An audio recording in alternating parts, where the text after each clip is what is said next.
Aromaterapia. Será que isso funciona? Por que funciona? Como funciona? Eu sou o professor Ronan Cardoso, sou cofundador na Boticários da Floresta e estou aqui para poder falar um pouquinho mais sobre os mecanismos de funcionamento. Por que nós podemos dizer que a aromaterapia não é placebo, certo? Bom, tudo começa com o estudo dos óleos essenciais, porque a aromaterapia é o uso racional, terapêutico dessas substâncias. Se você ainda não entende bem o que é um óleo essencial, dá uma olhada nas nossas redes, a gente tem muito conteúdo falando sobre o que são essas substâncias. E bom, os óleos essenciais, resumidamente, são substâncias produzidas no metabolismo secundário das plantas, o metabolismo que elas possuem para sobreviver, é uma resposta dinâmica ao meio ambiente. Quando tem mais sol, quando tem uma certa praga, um vírus, um fungo, uma bactéria, um solo mais poluído, uma atmosfera mais poluída, a planta ela precisa encontrar formas de sobreviver, ela não pode sair correndo, se esconder e encontrar outro local, então ela influencia quimicamente esse ambiente em que ela está. Ela faz isso por meio de moléculas pequeninas que ela cria, moléculas que são voláteis, ou seja, elas conseguem se desprender facilmente umas das outras e, portanto, é mais simples para a planta dispersar esses grupos de moléculas no solo, na atmosfera, etc. Quando nós extraímos esses componentes voláteis da planta, nós chamamos de óleos essenciais, certo? Então, um dos métodos mais comuns de extração vai ser a destilação por arraste a vapor. Quando a gente faz esse processo, o que a gente obtém são diversos grupos funcionais, cadeias de carbono que podem ser menores ou um pouco maiores, mas todas bem voláteis, né? Então chegando aí a 15 carbonos, em algumas exceções 20 carbonos, o tamanho das moléculas. Essa quantidade de carbonos influencia muito no peso da molécula. Quando você abre um vidrinho, por exemplo, de óleo essencial e o aroma rapidamente toma conta de um ambiente, significa que aquela molécula que está ali é muito volátil e rapidamente ela pode se dispersar. Quando você abre um vidrinho e precisa se aproximar dele para poder sentir o aroma, significa que aquelas moléculas que compõem esse óleo são maiores, é um óleo mais denso, mais grosso, então é mais difícil volatilizar esses componentes, certo? Então acontece mais lentamente essa perda para a atmosfera, tá? Essas diferentes moléculas que a gente consegue obter através, por exemplo, da destilação por arraste a vapor, elas possuem diferentes famílias químicas, então algumas fazem parte do grupo dos álcoois, outras moléculas do grupo das cetonas, ainda terão moléculas que fazem parte do grupo dos aldeídos, ésteres, fenóis. E o que isso significa? São diferentes grupos de átomos que vão estar ligados a cadeias de carbono e que oferecem propriedades para essas cadeias de carbono. Então, muda a forma como o nosso organismo interage com essas substâncias, por exemplo, né? Então, dependendo do grupo funcional que nós temos, se a gente pega um exemplo, o grupo das cetonas, óleos essenciais ricos nas cetonas, como é o caso da hortelã-pimenta, como é o caso da tujona, da tuia-maçã, que é rica em tujona, hortelã-pimenta, que é rica em mentona.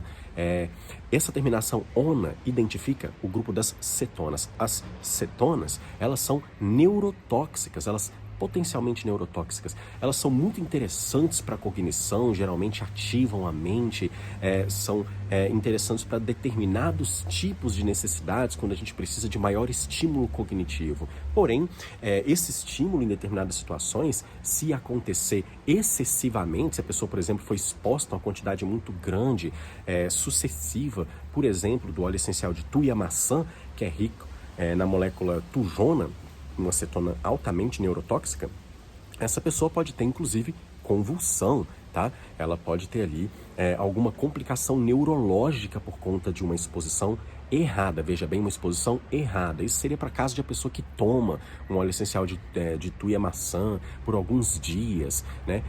Uma quantidade alta aí, 1 ml, 2 ml por dia. Uma pessoa dessa poderia, num prazo de 5 dias, talvez um pouco menos, talvez um pouco mais, poderia ter aí uma convulsão, tá? E já aconteceu isso na história, existem casos registrados em alguns hospitais de pessoas que tiveram situações como essa, de ingerir umas um grupo de um óleo essencial rico em cetonas e acabar sendo hospitalizada. Então, é uma coisa um pouco que pode assustar algumas pessoas que ouvem falar disso a princípio, mas a verdade é que qualquer substância no nosso planeta pode ser tóxica, tá? Tudo vai depender muito da administração, da exposição, da quantidade, do organismo que está recebendo, certo? Mas existe esse risco que nós temos em algumas moléculas que precisa ser conhecido por quem vai administrar, por quem vai utilizar um óleo essencial. Então, cetonas fazem parte de um grupo de moléculas que tem diversos tipos de ação farmacológica no nosso organismo e que precisam ser conhecidas para a gente poder fazer um uso seguro. Não interno, não assista esse vídeo e pense em fazer uso interno. Eu estou aqui justamente para poder te dizer que você não tente fazer isso, porque é preciso ter muito conhecimento para que a gente pense em uso interno de óleos essenciais, mas mesmo quando a gente vai fazer uma inalação, mesmo se você pensar no uso tópico, é preciso ler com atenção sobre o óleo, ter muito cuidado, estudar as moléculas que fazem parte dele. Por quê? Porque o óleo essencial não é placebo. Alguns exemplos, o óleo essencial da canela casca, né, da casca da árvore da canela, esse é um óleo essencial rico em algumas moléculas de grande valor terapêutico. Eu poderia mencionar aqui, por exemplo, o aldeído cinâmico, né, que é um aldeído que faz parte, ele caracteriza aquele típico aroma da canela, aquele aroma doce apimentado da canela, vai ser caracterizado por essa molécula, aldeído cinâmico. O aldeído cinâmico, ele ocupa receptores de calor no nosso organismo. Por exemplo, o TRPV1, tá? TRPV1 é um receptor que nós temos e que vai ser ativado ali, por exemplo, pela capsaicina, que é uma molécula que a gente tem nas pimentas, ou quando a temperatura se eleva e desencadeia alguns processos fisiológicos em decorrência dessa ativação, tá? Então, o aldeído cinâmico, que é um dos componentes majoritários do óleo essencial da canela casca, por exemplo, mas está presente em outros óleos essenciais, é muito interessante para a gente ter um poder termogênico. Ele ocupa receptores de dor, então, a depender da quantidade, veja bem, o seguro seria 0,02% de concentração, tá? Talvez um pouco mais do que isso, dependendo da sensibilidade da pessoa, mas a gente tem que ter muito cuidado com a concentração de óleo essencial em uma mistura, tá? Porque até um certo ponto pode ajudar, depois desse ponto pode atrapalhar. O aldeído cinâmico é excelente para tratar aquelas dores que pioram com o frio e melhoram quando a região é aquecida, mas ele pode ser um problema porque se você utilizar uma dose acima daquela que nós temos como a recomendada, como a segura, então você pode sensibilizar a pessoa, sensibilizar a pele, a musculatura, então, ou seja, ter o efeito oposto. Outro óleo essencial, vamos pegar aí hortelã-pimenta, rica na molécula mentol.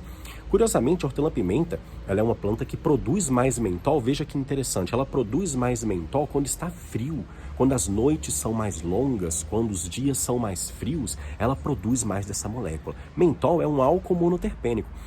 Essa molécula ocupa receptores do frio no nosso organismo. Então, o aldeído cinâmico da canela ocupa receptores de calor. O mentol da hortelã-pimenta ocupa receptores do frio. Por exemplo, TRPM8 é o nome do receptor, tá? É um receptor que está ali relacionado a essa regulação do nosso organismo, né? O organismo está constantemente regulando a própria temperatura. E esses receptores térmicos, eles estão sempre sendo influenciados por essas mudanças térmicas. Nós podemos utilizar algumas dessas propriedades, dessas moléculas de óleos essenciais a nosso favor.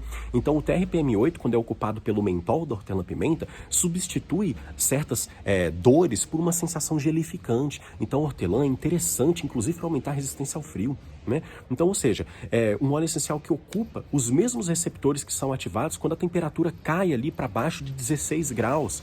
Receptores do frio, TRPM8, pesquise, TRPV1, TRPM8, receptores ocupados por essas duas moléculas, só dei exemplo de duas moléculas, tem milhares de moléculas que nós já temos conhecidas da natureza e tantas, muitas ainda mais que nós não conhecemos e cada uma delas possui uma ação, foi feita para ter uma ação. Então, por que a aromaterapia não é placebo? Porque na aromaterapia nós fazemos uso racional, consciente, terapêutico de óleos essenciais. E óleos essenciais são substâncias naturais, extraídas ali da água, da pura água, cujo vapor atravessa o insumo vegetal e consegue elevar dali, arrastar dali a parte mais sutil, que é essa química volátil da planta, né?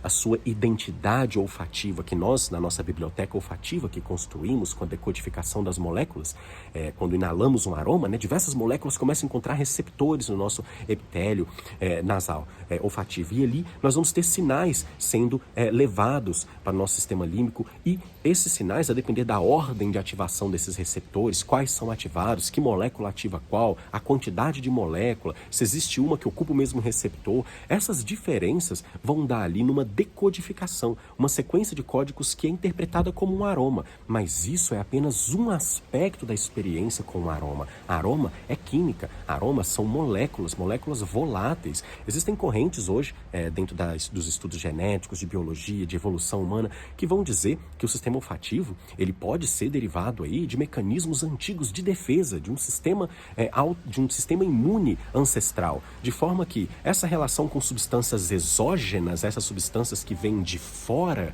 para dentro do nosso organismo, começa lá atrás, quando células começaram a desenvolver um aparato para identificar e começar a se relacionar com essa química do mundo, e com o passar das eras, nós temos aí o desenvolvimento do sistema olfativo, um sistema que é baseado em receptores que captam essas moléculas, que são produto da química, produto de metabolismos, produto da química orgânica do mundo, certo? Fora essas moléculas capturadas no epitélio nasal, que geram esses efeitos que nós entendemos como cheiro, que é um aspecto da nossa experiência com as moléculas aromáticas, nós temos, por exemplo, receptores olfativos ectópicos. Pesquise, rendeu um prêmio Nobel em 2004 de Medicina e Fisiologia para um casal, Richard Axel e Linda Buck. Eles ganharam esse prêmio Nobel, na verdade, por um trabalho que foi feito lá, se eu não me engano, em 1991, mas que só veio o prêmio em 2004. Tá? Esse trabalho sobre receptores ectópicos, o que são esses receptores olfativos ectópicos? Receptores olfativos que não estão aqui no nosso epitélio nasal, eles estão distribuídos pelo nosso organismo. E onde é que tem esses receptores olfativos ectópicos? Olfativos porque se ligam a essas moléculas aromáticas, limoneno, pineno da natureza, que nós temos nos óleos essenciais e são ativados. Então, onde é que nós temos esses receptores? Temos eles na nossa pele, temos em vasos sanguíneos, no fígado, no coração, nos rins, intestinos, tá? Em espermatozoides nós temos vários desses receptores, nós temos receptores na nossa retina, certo? Na íris. Até hoje, desde que foram descobertos, onde quer que se procurou por receptores olfativos, lá eles estavam. Hoje nós sabemos que a maior família de genes do nosso organismo humano é a dos receptores olfativos. Então, veja a importância desse sistema para a nossa sobrevivência, para as nossas relações sociais, como feromônio, né? Essa química do corpo do outro, como isso nos influencia, como a química, os cheiros no ambiente nos fazem sentir ali dentro de um ambiente que nos é agradável, acolhedor ou desagradável, certo? Então, como é poderosa essa influência do olfato, mas que vai além, porque os receptores olfativos ectópicos, eles são recebidos por moléculas aromáticas e desencadeiam processos fisiológicos. Então, pigmentação da retina, por exemplo, foi descoberto que é um processo que ocorre a partir da ativação de certos receptores olfativos ectópicos. Certos processos de metástase de alguns cânceres também estão já relacionados a receptores olfativos ectópicos. Tem receptores olfativos que regulam a nossa pressão sanguínea através de pequenas moléculas aromáticas produzidas por bactérias nos intestinos e que entram na corrente sanguínea, chegam aos rins, que identificam através de receptores olfativos essas moléculas e a partir daí regulam a nossa pressão sanguínea. Então, quando a gente fala em aroma, não se engane. Quando a gente fala em aromaterapia, não se engane, nós não estamos falando de cheiro, nós estamos falando da química volátil das plantas. E é por isso que não é placebo, porque a química volátil das plantas é um conjunto de moléculas altamente úteis, que tem diversas funções, não só para a natureza, mas também internas, farmacológicas. Então nós já temos diversos medicamentos que são feitos a partir de óleos essenciais. Slexan na Alemanha, Ziclag aqui no Brasil, a partir do óleo essencial de Alpínia zerumbete, Alpínia speciosa, é uma planta conhecida também como colônia, no seu nome popular, para tratamento de espasticidade, né? Então na Alemanha temos o Slexan, que é do óleo essencial da lavanda francesa, para tratamento aí de insônia, ansiedade, entre outras questões também, inclusive neurológicas. Então nós temos o surgimento aí, na verdade já tem alguns anos, de medicamentos que estão adotando a integridade do óleo essencial, e não apenas a molécula isolada, mas o óleo essencial na sua integridade para um determinado tratamento, certo? Para uma determinada terapia. Então, ou seja, nós temos aí uma grande riqueza de possibilidades na natureza. Eu hoje mencionei aqui algumas moléculas, tem tantas, linalol, muito conhecido, limoneno, D-limoneno, uma molécula com grande poder antitumoral, já conhecida há muito tempo, estudada há muitos anos, né? Então, muitos trabalhos a gente vai encontrar quando a gente começa a pesquisar nas plataformas, PubMed, que é a Biblioteca Nacional Médica dos Estados Unidos, né? PUB de público, MED de medicina. Ali a gente pode pesquisar em português, tem algumas coisas, em inglês muitas mais, né? A Biblioteca Nacional Médica dos Estados Unidos, né? E lá a gente vai ter muitos artigos, alguns mais fracos, outros muito interessantes, de universidades renomadas. Então, por exemplo, sobre receptores olfativos ectópicos, você pode pesquisar o Dr. Hans Hatt, né? Então, H-A-N de navio S, Hans, e Hatt, H-A-T-T no final, né? Então, Hans Hatt, pesquisa por esse cara, tem muitos artigos publicados em parceria com diferentes centros de pesquisa, diferentes universidades, para poder falar dos receptores olfativos ectópicos e tudo que tem se descoberto a partir daí, né?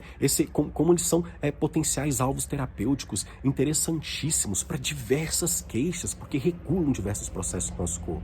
Então, a nossa relação com essas moléculas aromáticas, o que nós chamamos de aroma, ela é muito poderosa, ela é muito antiga, né? As plantas, elas estão aí habitando a superfície do planeta tem pelo menos 600 milhões de anos. Os Homo sapiens mais antigo tem 200 mil, que a gente saiba. Então, olhe essa diferença, as plantas já estavam aí, você pega 600 milhões de anos para 200 mil, as plantas já estavam há 500 milhões de anos, né? Aí, quando a gente chegou a muito mais do que 500 milhões de anos, certo? Soltando sua química no solo, na atmosfera, e nosso organismo, da nossa ancestralidade mais anterior, primeva, foi se desenvolvendo nesse meio. Então, é muito natural que o nosso sistema esteja pronto para captar e se orientar por essas moléculas. Mas outra informação interessante, por exemplo, esses estudos com o Dr. Hans Hatt mostram como espermatozoides se guiam através de moléculas aromáticas, porque eles têm receptores olfativos e para identificar para onde precisam ir para encontrar o óvulo, eles são guiados pela química do óvulo. Aromas, né? Se desprendem moléculas menores, moléculas voláteis, e o espermatozoide se ligando através de seus receptores, se ligando a essas moléculas, ele caminha em direção à fonte delas. E o oposto também acontece, determinados aromas fazem com que o espermatozoide vá na direção oposta.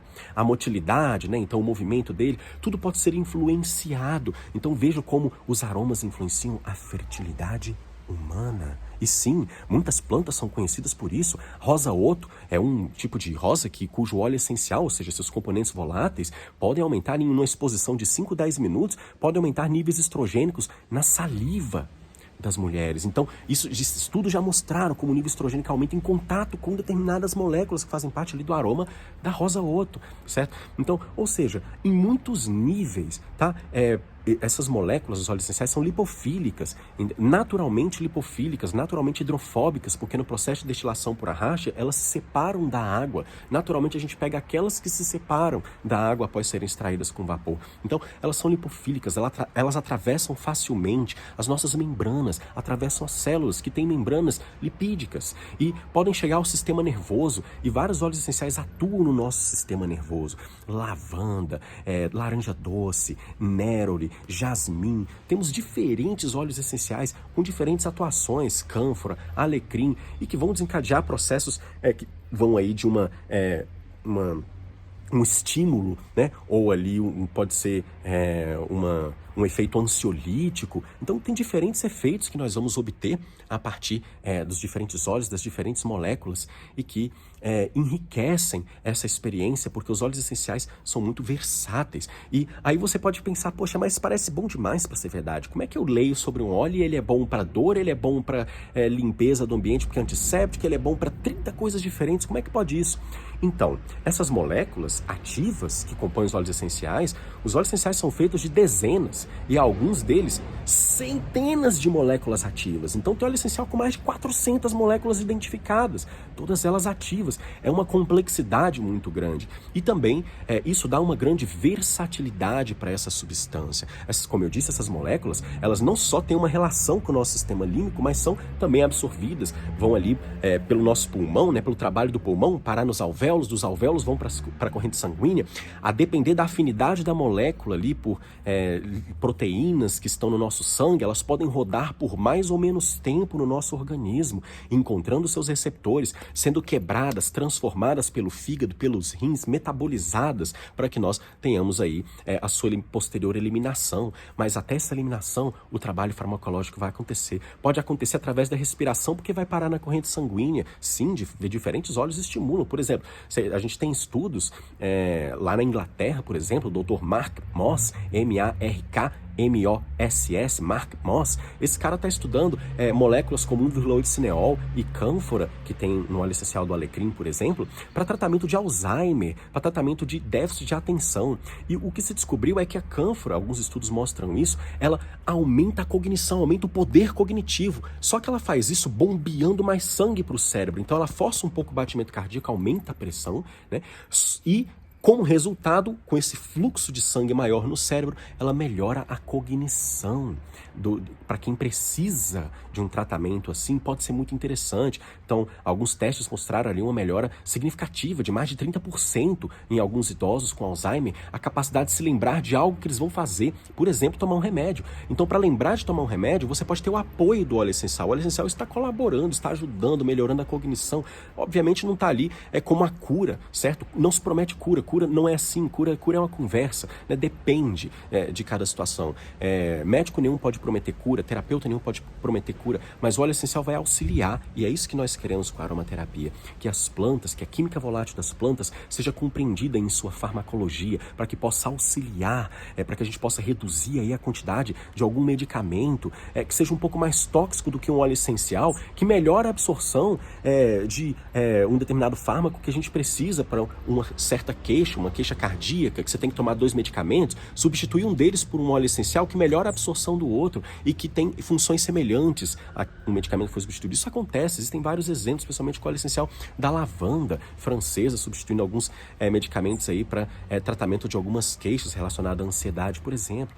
Então, ou seja, por muitas vias, tá? Os óleos essenciais vão funcionar. Não precisa só ser através de ingestão ou aplicação direto na veia, né? Através da inalação nós temos poderosos efeitos. Eu mencionei a rosa oto, mencionei o alecrim, temos também o intergreen com salicilato de metila, diversos óleos essenciais que basta a gente inalar para ter poderosos efeitos fisiológicos a partir dali, certo? A aromaterapia não é placebo. Nós estamos lidando com substâncias muito poderosas e lidando com responsabilidade, conhecendo. Essas substâncias estão no seu quintal, estão no seu jardim, estão para todo lado, são as plantas.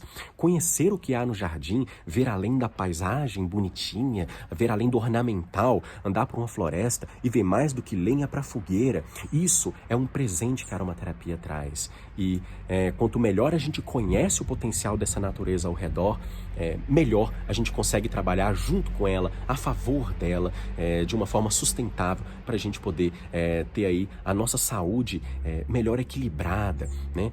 Porque a aromaterapia, ela vem nos ajudando no dia a dia, então queixas cardíacas, queixas cognitivas, queixas de humor, diferentes tipos de queixas que a gente, claro, existem óleos essenciais para tratar questões mais agudas, mas essas queixas também crônicas, essas queixas ao longo do tempo, é melhor que nós tenhamos ali a associação de óleos essenciais para ir trabalhando esse problema com tranquilidade, do que esperar chegar a uma situação mais tensa. Então a aromaterapia, ela vai por aí com consciência, certo? Nós vamos aplicando o conhecimento que temos sobre esses diferentes óleos essenciais. É claro que não tem pesquisa científica para falar sobre todas as moléculas, sobre todos os óleos, e muito do que nós conhecemos sobre óleos essenciais é um conhecimento mais antigo do que a aromaterapia, porque a aromaterapia, conforme surgiu na França em 1924, com esse termo dentro de uma proposta específica, beleza, ela é recente, mas o uso de óleos essenciais é antigo. A gente tem destiladores aí no Museu do México mesmo, da Cidade do México, a gente tem destiladores antiquíssimos, de mais de 3.000 anos, né, destiladores de barro, com toda a lógica